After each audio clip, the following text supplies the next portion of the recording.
우리가 원하고 우리가 바라고 기도하는 것, 하나님의 꿈이 우리의 비전이 되고 예수님의 성품이 우리의 인격이 되고 성령님의 권능이 저와 여러분의 능력이 되기를 원하고 바라고 기도합니다. 성령님께서 오시면 우리가 정말로 우리의 인격이 변화되어지고 열매를 맺게 됩니다. 우리가 열매를 맺으면 하나님이 참 기뻐하시고 하나님을 닮은 사람들이 되어지는 거예요. 성령님이 오셔서 우리에게 열매가 맺힐 때에 우리는 사랑이 많은 사람이 됩니다. 항상 기뻐하는 사람이 되고 언제나 다른 사람들에게 평안을 주고 또 나 스스로도 평안을 누릴 수 있는 화평의 사람이 되어지지요. 고난 가운데도 소망을 가지고 인내할 수 있는 인내의 사람이 되는가 하면 우리 주님께서 정말 주님을 닮은 사람으로서 자비로운 친절한 따뜻한 성품을 가진 그러한 사람으로 변화되어지는 줄로 믿으시기를 바랍니다. 여러분, 열매를 맺는다는 것은요, 우리가 죄로 인해서 잃어버렸던 하나님의 성품을 회복하는 것을 의미합니다. 여러분, 저와 여러분 모두가 다 정말 열매를, 성령의 열매를 잘 맺는 그리스도인이 되시기를 축원합니다. 오늘은 성령의 열매 중에 5번째 열매인 바로 자비의 열매예요.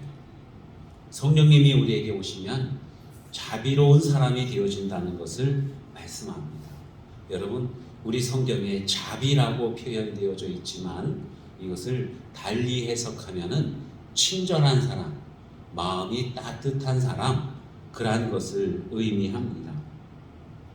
하나님께서 인자하신 것처럼 또 우리 주님께서 사랑이 많으신 것처럼 이 자비의 열매를 맺은 사람은 한 영혼을 위해서 자기를 희생하고 또 아파하는 마음을 가지고 그를 위한 삶을 살 수 있는 그러한 사람이 되어지는 것이지요.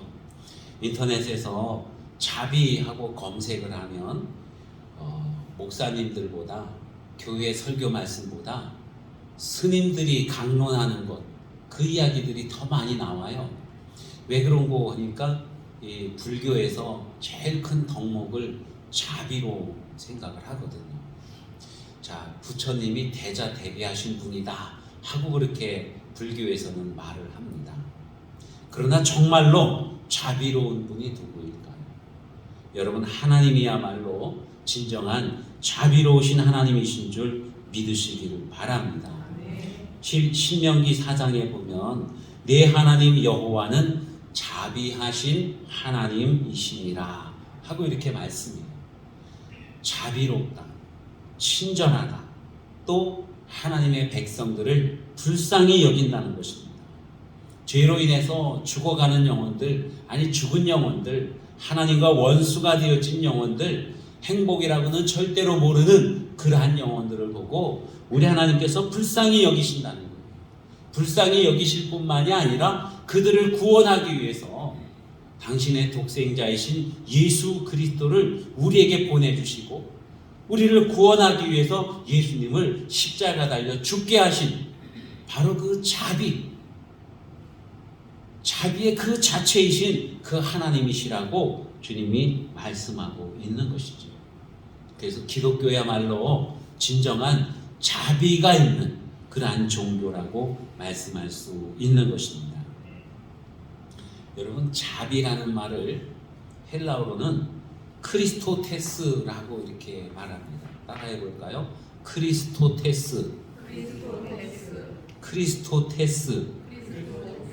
이 크리스토테스가 우리말로 번역을 하면은 자비인데 좀 더 원어에 가까운 단어는 이 자비라는 말보다는 친절이라고 하는 말과 더 가까워요. 친절로 해석하는 게 더 맞습니다. 친절한 또 따뜻한 그러한 의미를 가지고 있습니다. 영어에서는 kindness라고 이렇게 번역을 해요. 자, 그런가 하면은요, 초대교회 때 안디옥 교회는 많은 그리스도인들이 예수님을 증거하고 핍박을 받기도 하고 또 선교하고 이웃 사람들에게 사랑을 많이 베풀었습니다. 그런 그리스도인들을 당시에 사람들이, 세상 사람들이 크리스찬이라고 불렀어요. 그러니까 헬라어로 말하면 크리스티아누스라고 불렀습니다. 크리스티아누스는 오늘날 우리가 말하는 크리스천을 말하거든요. 한번 우리가 좀 더 쉽게 말하면은 예수쟁이라고 볼 수가 있어요. 그런데 여러분, 크리스티아누스하고 이 자비의 헬라어인 크리스토테스하고는 좀 단어가 비슷해요. 똑같은 단어는 아닌데 어감이 비슷하거든요. 크리스토테스, 크리스티아누스, 그죠?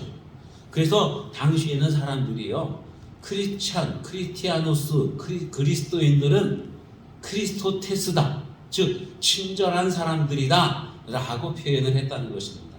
그래서 예수님을 믿는 사람들은 당연히 친절한 사람, 마음이 따뜻한 사람, 자비가 있는 사람, 그러한 사람이라고 그렇게 인정을 했어요.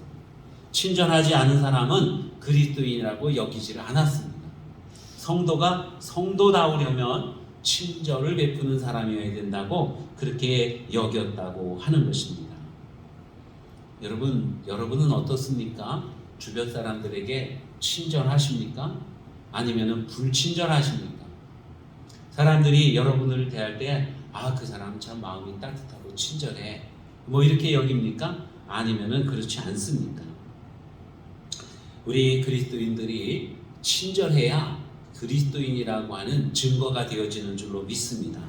우리 교회가 친절한 교회가 되어야 돼요. 제가 목사인데 친절한 목사가 되어야 되거든요. 얼마 전에 이 앞에 나갔다가 어떤 아저씨 한 분을 만났습니다. 그분이 이것저것 물어보면서 대답을 하다가 이야기를 나누다가 저는 여기 저 교회 성실교회 목사입니다. 그랬더니만은 그 목사님이세요? 그러면서 하는 얘기가 자기가 몇 년 전에 저를 봤다는 거예요. 근데 그 당시에 제가 굉장히 불친절했다는 것입니다. 쌀쌀맞고 뭔가 물어봤는데 퉁명스럽게 대답하고 목사님이 저러면 안 되는데 하고 생각을 했다는 거예요. 그래서 제가 깜짝 놀랐습니다. 제가 아주 어떤 특별한 이유가 없으면, 정말로 특별한 이유가 없으면은 사람들한테 그렇게 투명하게 얘기를 안 하거든요. 그냥 모르는 사람을 만나도 그냥 제가 정말로 이렇게 친절하게, 따뜻하게 그렇게 이야기를 나누는데 그분은 저에게서 굉장히 불친절함을 느꼈다고 하는 것입니다. 그래서 제가 생각을 해봤어요. 언제 그랬을까? 무엇 때문에 그랬을까? 아무리 생각해봐도 기억이 나지를 않는 거예요. 그렇다고 제가 완벽하게 친절한 사람이냐? 그렇게 생각은 하지 않습니다. 어쩌면은 제가 이 교회를 지을 당시에 막 일을 하다가 너무 힘들고 피곤하고 막 그래서 혹시나 누군가 지나갔을 때 불친절함을 보였을 수도 있는 거예요. 그래서 이 사람마다 보는 눈이 다르고 느끼는 바가 다르구나 하는 것을 이렇게 생각을 했습니다. 그러면서 좀 더 내가 사람들에게 신경을 써야겠다, 좀 더 친절한 사람이 되겠다, 정말로 좀 더 티도 없이 그렇게 친절을 베푸는 사람이 되겠다 하는 그 다짐을 다시 한번 해보았습니다. 여러분은 어때요? 정말로 친절합니까? 아니면은 그렇지 못합니까? 옛날에 그 박찬욱 감독이 만든 영화 중에 친절한 금자씨라고 하는 영화가 있습니다. 거기 아주 이쁜 그 이영애 배우가 주연을 맡아서 금자 역할을 했는데요. 이 금자씨가 누명을 쓰고 감옥에 들어가게 됩니다. 그리고는 13년 동안 감옥 생활을 해요. 그러면서 이 금자씨는 감옥에 있는 모든 사람들에게 아주 친절을 많이 베풉니다. 자기가 먹을 것도 나눠주고 상담도 해주고 뭐 청소도 대신 해주고 이러면서 친절을 많이 베풀었어요. 그리고는 밖에 나와서도 사람들에게 친절을 많이 베풉니다. 그런데 그 마음속에는요, 복수의 마음이 있는 거예요. 원수를 갚으려고 하는 마음. 자기에게 누명을 씌워서 감옥에 가게 한 그 사람에게 가서 원수를 갚는 게 그 목적이었거든요. 그 목적을 위해서 만나는 사람들에게 친절을 베풀고 그 사람들을 다 자기 사람으로 만드는 거예요. 제목은 친절한 금자씨이고, 이 사람들을 대할 때 그 모습 속에는 친절함이 있었지만은 그 마음 깊은 곳에는 누군가에게 복수하고자 하는 그 마음이 있었다는 것입니다. 진정한 친절이라고 말할 수가 없겠지요. 이 금자씨가 감옥에서 나올 때에 한 전도사님이 이 두부를 사가지고 가서 이제는 죄를 짓지 말고 깨끗하게 사셔야 됩니다 하면서 두부를 내미니까 금자씨가 그 두부를 탁 먹지 않고 버리면서 뭐라고 말하냐면은 너나 잘하세요 그랬어요. 그 마음속에 있는 어떤 그 원한이 막 이렇게 새어나오는 그러한 표현인 것이죠. 여러분, 우리가 누구에게 친절해야 될까요? 언제 친절해야 될까요? 성경 말씀에 보면은 모든 사람들에게 대해서 친절해야 되는 것을 주님께서 말씀합니다. 오늘 우리가 읽은 본문 말씀, 우리는 35절, 36절 말씀을 읽었는데 그 위로 올라가면은 27절부터 쭉 한 큰 문단이라고 볼 수가 있어요. 이 말씀의 소 제목은 원수를 사랑하라 라는 주님의 말씀입니다. 주님께서 친히 제자들에게 말씀을 하실 때에 사랑을 해라. 누구를 사랑해야 되느냐? 원수를 사랑하라고 그렇게 말씀합니다. 그 원수들은 어떤 사람들이에요? 자기에게 원한 맺히게 했던 사람들, 자기를 미워하는 사람들, 자기를 저주하는 사람들, 저주하는 사람을 위해서 축복하라고 말씀합니다. 모욕하는 사람들, 그 사람들에게 자비를 베풀라고 말씀해요. 옷을 달라고 하면은 속옷까지도 주라고 주님께서 말씀합니다. 여러분, 우리가 친절을 베풀 때 보면은 다른 사람이 나에게 친절을 베풀면은 나도 충분히 친절을 베풀 수가 있어요. 저 사람이 나에게 선대하면은 나도 선대합니다. 저 사람이 나를 사랑해 주면은 나도 그 사람을 사랑할 수가 있어요. 그런데 저 사람이 나를 미워하면 그 사람에게 친절을 베푸는 것은 참 어렵습니다. 저 사람이 내 마음에 원한 맺히게 했으면 그 사람을 사랑하는 것은 정말로 어렵다고 하는 거예요. 저 사람이 나를 모욕을 했어요. 그런데도 가서 우리가 친절을 베풀 수가 있습니까? 그럼에도 불구하고 우리 주님께서는 그를 사랑하고 그들에게 친절을 베풀어야 된다고 주님이 말씀하고 있습니다. 스캇 솔저라고 하는 분이 쓴 책 중에 선 밖의 예수라고 하는 책이 있습니다. 선 밖의 예수. 여러분, 우리는 살면서 선을 그어놓으면서 살지 않습니까? 어릴 때 그 초등학교 다닐 때요, 짝꿍이랑 이렇게 앉아 있으면은 책상 가운데 줄을 딱 그어놓지 않습니까? 그죠? 그리고 딱 넘어오지 마, 넘어오지 마. 그래요. 넘어오면 한 대 때려주고 꼬집고, 연필 넘어오면 넘어와서 내 거야 빼앗고, 그러지 않습니까? 우리는 보면 어렸을 때부터 이렇게 선을 그으면서 살아요. 내가 기준선으로 볼 때 이 사람은 나쁜 사람, 이 사람은 좋은 사람, 이 사람은 내가 사랑할 수 있는 사람, 이 사람은 내가 사랑할 수 없는 사람, 원수야. 이렇게 선을 그으면서 살아갑니다. 그런데 이 책에 보면 예수님은 그 선 너머에 계시다는 거예요. 예수님은요. 예수님 당시에 유대인들은 참으로 선을 많이 그어놨습니다. 이방인, 죄인, 문둥병자, 기타 등등 여러 가지 선들을 그어놓고는 그 사람들과는 상종을 못하게 했어요. 하지만 예수님께서는요, 그 선을 넘어서서 어느 누구에게든지 다가가서 친절을 베푸시는 바로 그 주님이셨다고 하는 것을 우리가 잘 알 수가 있습니다. 우리 주님께서는 사랑하는 제자들과 늘 함께 하시면서 그러한 그 사랑을 가르쳐 주셨어요. 자비를 가르쳐 주셨습니다. 누구를 사랑해야 되는지, 어떻게 사랑해야 되는지, 어떤 모습으로 다가서야 되는지 그것을 가르쳐 주셨다는 거죠. 어떤 분이 그런 이야기를 합니다. 1만 시간의 법칙이라는 말을 해요. 1만 시간, 만 시간입니다. 어떤 사람이 한 분야에 있어서 전문가가 되려면 10,000시간 동안 훈련을 해야 된다는 거예요. 10,000시간 동안. 여러분 10,000시간이면 얼만큼 될까요? 하루에 8시간씩 대략적으로 3년 6개월 지나면은 10,000시간이 됩니다.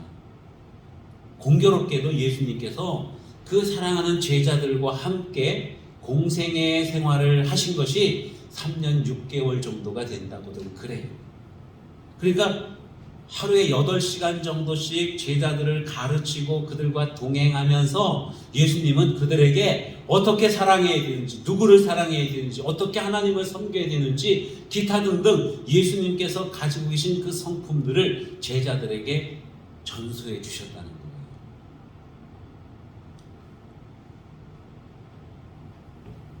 우리가 친절한 사람, 누구에겐가 자비를 베풀고 사랑하는 사람이 되기 위해서는요, 그냥 거저되는 게 아니라는 거예요. 늘 주님과 동행하면서 주님으로부터 배우고 훈련을 받아야 된다는 것입니다. 성령님이 내 안에 오셔서 나를 주장하시도록 성령님께 우리 자신을 내맡겨 드려야 된다는 거예요. 그래야 우리가 정말로 친절한 그리스도인이 되어질 수가 있는 것입니다. 예수님께서는요, 우리가 친절을 베풀고 누군가를 도와주고 사랑을 할 때에 어떤 사람을 사랑해 줘야 되는가 하는 것을 말씀해 주시는데, 내가 저 사람에게 얼마만큼의 도움을 줬어요. 그리고는 생각하기를 그 사람이 나중에 나한테 되갚아 주겠지 하는 마음을 가지면 안 된다는 것입니다. 되갚아 줄 수 있는 사람이 아니라 도저히 되갚아 줄 수 없는 무능력자에게 다가가서 사랑을 베풀라고 주님이 그렇게 말씀해요. 그가 못 갚아주는 것은 다 우리 주님께서 갚아주신다고 그렇게 말씀하고 있습니다. 여러분, 우리는 다 죄인들이었어요. 우리 스스로는 전적으로 무능한 존재들이었다는 것입니다. 그런데 하나님께서 우리를 사랑해 주시고 우리에게 친절을 베풀어 주셨어요. 우리에게 자비를 베풀어 주셔서 우리를 구원하시고 하나님 나라의 백성이요 하나님의 자녀가 되게 하셨다는 것입니다. 여러분, 이 은혜는요, 우리가 도저히 갚을 수가 없는 거예요. 갚을 수가 없는 것이지만 주님께서 우리에게 베풀어 주신 것이죠. 주님께서는 우리에게도 그와 같이 하라고 그렇게 말씀하십니다. 예수님이 오셔서 행하신 그 모든 일들을 보면은 하나님이 얼마나 자비로우신 하나님이신가 하는 것을 잘 나타내 보여주고 계십니다. 에베소서 2장 7절 말씀에 보면은 불쌍히 여기시고 구원하시는 하나님의 자비로우심이 예수님 안에 나타났다고 그렇게 말씀하고 있어요. 바로 예수님께서 성령으로 행하시기 때문에 그 하나님의 자비로우심이 바로 예수님을 통해서 그대로 표현되어진 것입니다. 그 자비로우심이 우리에게까지 영향을 미치고 우리가 구원받은 하나님의 자녀가 되었다고 하는 것이죠. 여러분, 우리가 어떻게 사람들에게 자비를 베풀 수 있을까요? 어떻게 사람들에게 친절을 베풀 수가 있을까요? 사람들의 어려운 모습을 보면 그 어려움이 곧 나의 어려움으로 느껴져야 됩니다. 다른 사람의 아픔을 내 아픔으로 느낄 수 있어야 그래야 친절한 사람이라고 말할 수가 있을 거예요. 예수님께서는 감람산에 올라셔서 예루살렘을 쭉 내려다 보십니다. 그리고는 마음에 민망함이 생기는 거예요. 민망함이라는 것은 아주 정말 견딜 수 없는 그 아픈 마음을 가지고 계셨다는 것입니다. 그 예루살렘을 보시면서 예수님이 우셨어요. 예루살렘에 많은 사람들이 있는데 때로는 그들 중에 구원을 받는 사람이 있겠지만은 더 많은 사람들은 주님을 알지 못하고 하나님의 참 뜻을 알지 못하고 사랑을 깨닫지 못하고 멸망당할 사람들이 너무나도 많기 때문에 예수님께서 그게 너무너무 마음이 아프셔서 우셨다고 그렇게 말씀합니다. 여러분, 예수님은 우셨을 뿐만이 아니라 이제 그 영혼들을 구원하기 위해서 자기를 내어주셨지 않습니까? 십자가 달려 죽으신 거예요. 그것은 죽으심을 통해서 다른 영혼들, 정말 죽어가는 그 영혼들을 살리시기 위함이라는 것을 우리가 잘 알 수가 있습니다. 아파하는 사람을 보고 아파하면서 그 아픔을 덜어주기 위해서 나의 것을 희생할 때에 여러분 그것을 자비라고, 그것을 친절이라고 그렇게 말할 수 있습니다. 우리 예수님께서는 또한 사람들의 이야기를 잘 들어주셨다는 거예요. 경청해 주셨다는 것입니다. 친절은 다른 사람의 이야기를 들어주는 것도 포함을 하고 있습니다. 어린아이들이 예수님께 다가왔어요. 그 예수님께 어린아이들이 다가오니까 예수님의 제자들이 저리 가 이놈들아, 애들은 저리 가, 막 쫓아냈어요. 그때 예수님은 아이들이 나에게 오는 것을 막지 말아라 말씀하시면서 아이들을 안아도 주시고 그들이 하는 이야기를 들어주시고 그랬다는 것입니다. 그런가 하면 여러분, 정말 당시에 모든 사람들이 저주하고 멀리하고 부정하게 여겼던 그러한 문둥병자들, 주님 앞에 다가와서 주님께 아뢰는 거예요. 그들의 아픔을 들어주시고 그들의 아픔을 치료해 주셨다고 하는 것입니다. 여리고에 갔을 때는 거기 한 소경, 날 때부터 소경인 바디메오가 있었습니다. 이 바디메오는요, 아무도 그를 인정해 주는 사람이 없어요. 아무도 그의 이야기를 귀담아 들어주는 사람이 없습니다. 그 사람은 이름도 없어요. 바디메오라고 하는 것은 그 이름이 아니고 디메오라고 하는 사람의 아들이라는 뜻이에요. 디메오가 아들을 낳았는데 아이가 어렸을 때부터 장님으로 태어납니다. 그러니까 이 아이는 사람 구실을 할 것 같지 않아요. 이름도 안 지어줬어요.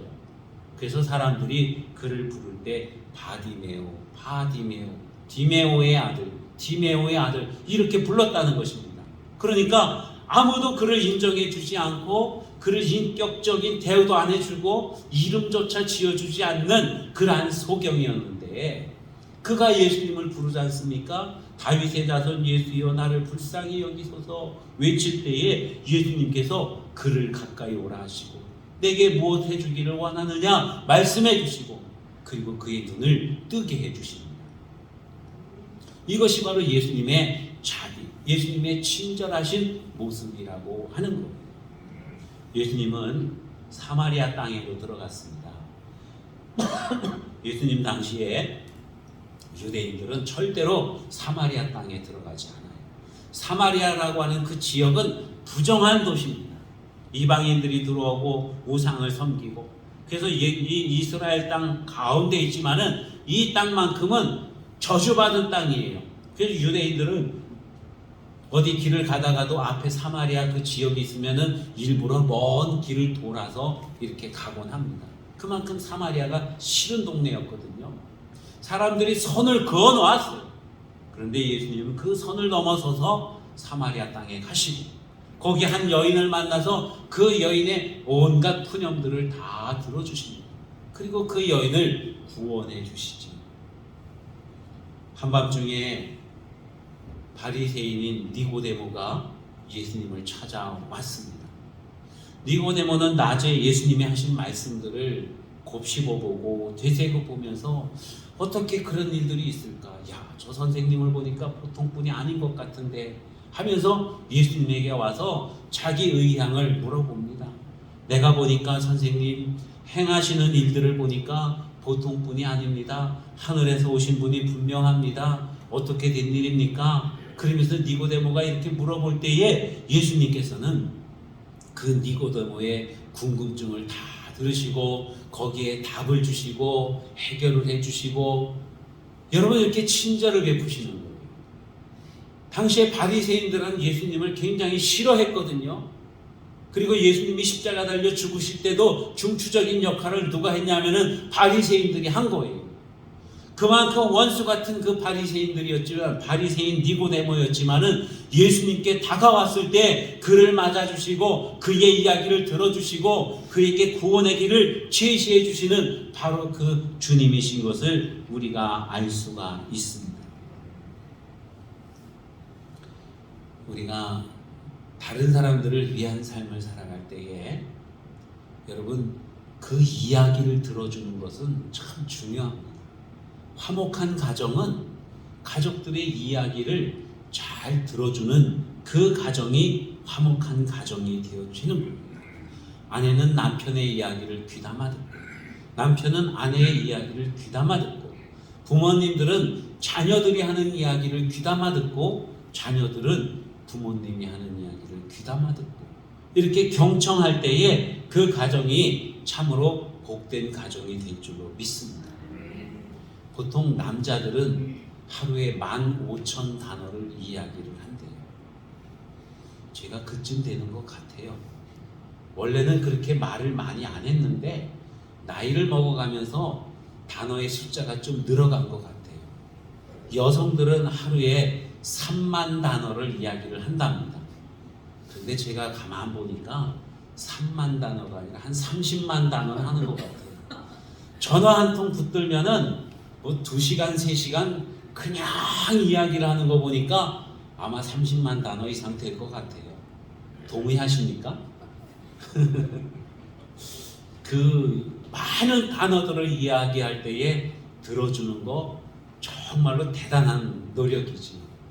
여러분, 잘 들어주는 사람이 친절한 사람입니다. 그런데 저 사람이 친절하다고 해서 그렇게 한 얘기 또 하고 한 얘기 또 하고 그러면은 상대방을 괴롭히는 게 되는 거예요. 그래서 우리가 때로는 말을 잘 해야 되겠지만은 절제도 해야 되고 들어줘야 되고 서로에게 이런 어떤 폐를 끼치지 않는 그런 대화 방법이 참 중요한 것입니다. 여러분, 친절이라고 하는 것은 이렇게 대화하는 가운데 많이 주고받을 수 있는 거예요. 폴 틸리라고 하는 신학자는요, 사랑의 첫째 의무는 잘 들어주는 것이다 라고 그렇게 이야기를 합니다. 우리가 하나님 앞에 기도할 때에 하나님은요, 귀를 이렇게 기울이고 우리의 기도를 들으시는 줄로 믿습니다. 우리가 막 부르짖어 소리질러 그렇게 기도하지 않아도 조근조근 얘기를 해도 하나님은 이렇게 듣고 계시는 거예요. 우리 부모님들이 또 할아버지 할머니들이 이제 어린아이가 막 말을 배우기 시작을 해갖고 뭐 맘마, 엄마, 아빠, 아버지 이러면은 얼마나 막 그 우리 아기가 드디어 할아버지를 불렀다, 할머니라고 불렀다, 얼마나 많이 기뻐하십니까? 그죠? 그것처럼 우리가 하나님께 기도할 때에 하나님은 그렇게 기쁘게 들으신다는 거예요. 그렇게 기쁘게. 우리 하나님은 친절하신 하나님이시거든요. 자비로우신 하나님이거든요. 우리가 하나님 앞에 다가와서 부르기를, 뭔가 이야기하기를 원하고 계시는 바로 그 하나님이십니다. 여러분, 자비라는 것, 친절이라고 하는 것은요, 또 한 가지 의미로는 내가 그 사람의 입장이 되어보는 거예요. 옛날에 그런 말들 많이 했었습니다. 입장 바꿔 생각해봐. 그죠? 여러분, 입장 바꿔서 생각해보면은 세상에 싸울 일이 전혀 없습니다. 그 사람의 마음속에 들어가서 그 사람의 마음이 되어보는 거예요. 그러면은 그 사람을 이해할 수밖에 없게 되는 것입니다. 무엇보다도 우리는 내 마음이 아니라 하나님의 마음으로 모든 사물과 모든 다른 사람들을 바라볼 수가 있어야 돼요. 누구의 마음으로요? 하나님의 마음. 하나님의 마음으로 바라볼 때에 성령의 열매가 맺히기 시작을 하는 것입니다. 한 사마리아 사람이 길을 가다가 예루살렘에서 여리고로 내려가다가 강도 만난 사람을 발견을 했습니다. 두드려 맞아갖고 거반 죽어가고 있어요. 신음하고 있습니다. 피를 철철 흘렸어요. 가지고 있는 거 다 뺏기고 죽어가고 있습니다. 처음에는 제사장이 그 길을 가다가 그 사람을 봤어요. 아이고, 이런 어떡하나, 아프겠네, 죽어가고 있네, 이 사람 돌보지 않으면 곧 죽겠네, 그런데 어떡하지? 나는 하나님께 제사 드리러 가야 되는데 누군가 도와주겠지. 지나갔어요. 레위인이 똑같이 하고 또 그냥 지나갑니다. 마음속에 측은함은 있었지만은 그러나 자비를 베풀어 주지 않았어요. 그런데 사마리아 사람, 여러분, 이 사마리아 사람은 유대인들에게 멸시당하는 사람이라 그랬잖아요. 그러니까 사마리아 사람이 볼 때 죽어가는 저 유대인은 원수 같은 사람이에요. 자기들을 모욕하는 사람이고 자기 것들을 뺏어가는 사람이거든요. 근데 그 원수가 쓰러져 죽어가고 있는 그 모습을 보면서 아이고 그놈 꽃이다 이러지 않았어요.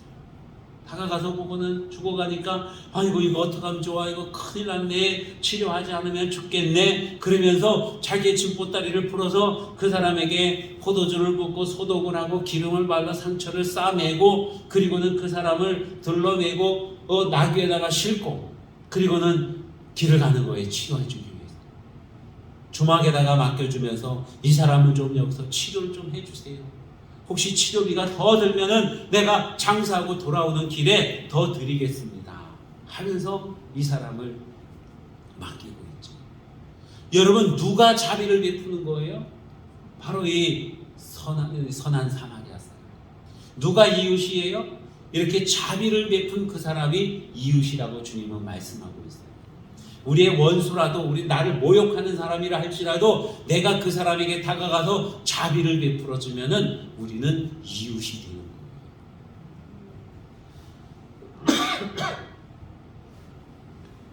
우리 하나님께서는 자비로우신 하나님이시기 때문에 우리의 약함을 다 아시고 이 땅에 오셔서 우리의 연약함을 친히 체휼하셨어요. 즉 우리의 입장이 되어서 생각해 보셨다는 것입니다. 그분이 바로 예수님이에요.